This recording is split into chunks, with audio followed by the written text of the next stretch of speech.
Shwmae, ydych chi'n barod I ddysgu am y neges heddwch ac Ewyllys da Urdd? Dewch gan ni am ar Bryn Tawe I ddysgu mwy trwy edrych ar wrthrychau sydd yn ein bag. Dyma ein gwrthrych cyntaf, Mr Urdd. Fel y gwyddoch, mae'r Urdd yn dathlu 100 mlynedd eleni. Sefydlwyd yr Urdd yn 1922 er mwyn darparu cyfleoedd I blant a phobl ifanc trwy gyfrwng y Gymraeg. Sir Ifan ap Owen Edward sefydlodd yr Urdd, a mae dros 55,000 o aelodau erbyn heddiw. Dyma'r gwrthrych nesaf, Banner Ukraine. Mae'n siŵr bod wedi clywed am y ymgyrch mwyaf diweddar yr Urdd I estyn llaw I gynorthwyo ffoaduriad Ukraine. Mae'r mudiad wedi cadarnhau y bydd yn rhoi llety dros 250 o bobl o Ukraine dros y misau nesaf. Ein gwrthrych nesaf. A roedd yr Urdd, byddaf ffyddlon I Gymru I gyd ddyn ac I Grist. Roedd disgyblion blwyddyn 6 ein hysgolion cynradd fod I fynd I Langrannog ar gwrs pontio yn yr haf. Does dim modd iddyn fynd yn o'r ragor, gan fod y gwersyll yn cael ei ddefnyddio gan ffoaduriaid.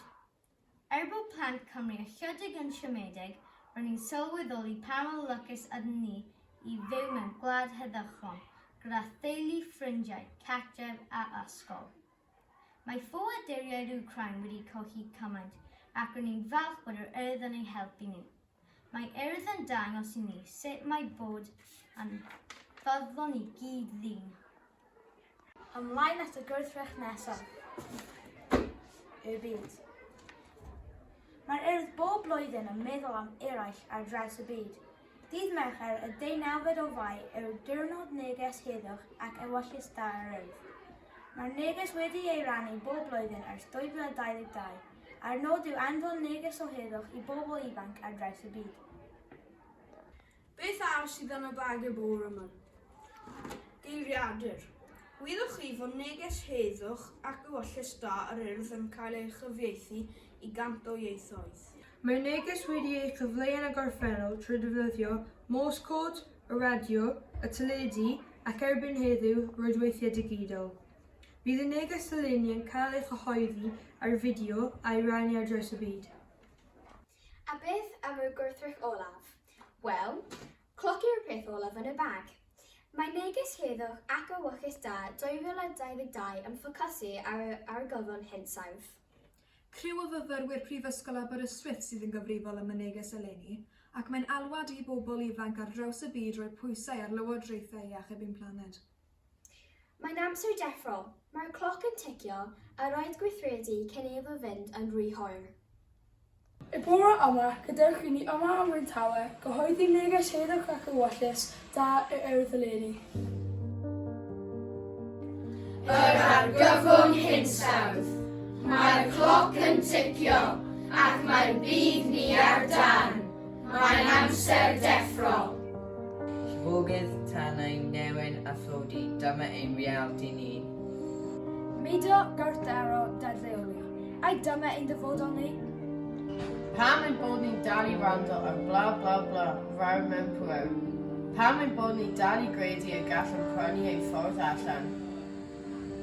Mae'n amser deffro. Mae'n amser addo I newid. Fedrwn ni ddim cario ymlaen fel hyn, mae gen ni fraint I arafu, I leihau ein defnydd, I feddwl, I stopio'r cynnes. Achos ni fydd yn dioddef yn gyntaf, felly dyma ein haddewid. I newid ein ffordd o fyw, a galw am newid systemig. Mwyn y rheini yng ngwledydd y de byd eang, mwyn dyfodol ein cartre. Dechreuwn wrth ein traed, gan wneud y pethau bychain, ar o'r bwysau a'r gwmnïau a gwleidyddion I wneud y pethau mawr. Dyma ein haddewid ni. Beth yw dy haddewid di? Mae'n amser deffro. Dyna ni, wedi rannu neges heddwch ac Ewyllys da yr Urdd eleni, ac ymfalchuon fod y mudiad yn gweithio'n galed I geisio creu gwell byd. Byd heddychlon, ble mae pawb yn ffrindiau ac yn cydweithio. Gadewch i ni yma am Bryn Tawe, wynebu ein cyfrifoldeb ni hefyd i warchod y byd, a wneud yn lle heddychlon a hapus i bawb.